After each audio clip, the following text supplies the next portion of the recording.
1982 കൽക്കട്ടയിൽ പോയൊരവസ്ഥ.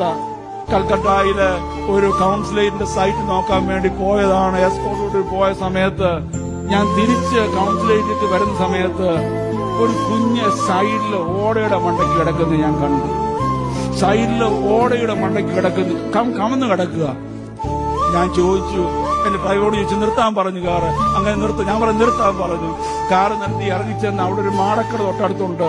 അവനോട് ചോദിച്ചു, ഈ കുഞ്ഞ് എന്തിനാ കിടക്കുന്നത് ഇവിടെ? 6 വയസ്സുള്ള സുന്ദരനായ ഒരു കുഞ്ഞ് കിടക്കുക. ഞാൻ പറയും, എന്തിനാ കിടക്കുന്നത് ഇവിടെ?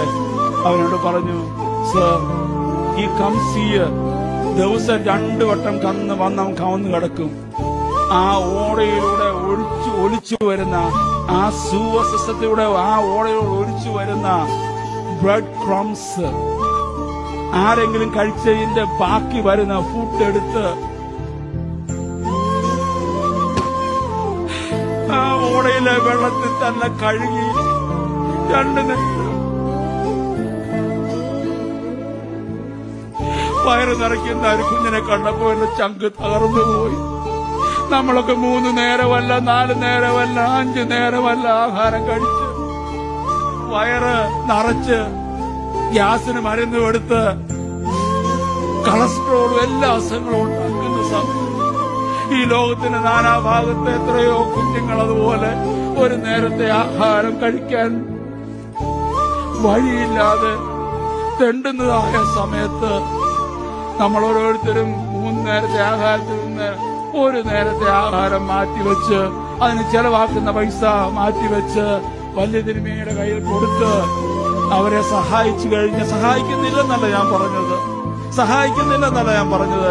സഹായിച്ചാൽ എന്റെ ദൈവത്തിന്റെ അനുഗ്രഹങ്ങൾ നിങ്ങളുടെ ജീവിതത്തിൽ വാരിക്കോരുത്ത ദൈവം തമ്പുരാൻ നിങ്ങളെ അതിയായിട്ട് അനുഗ്രഹിക്കും.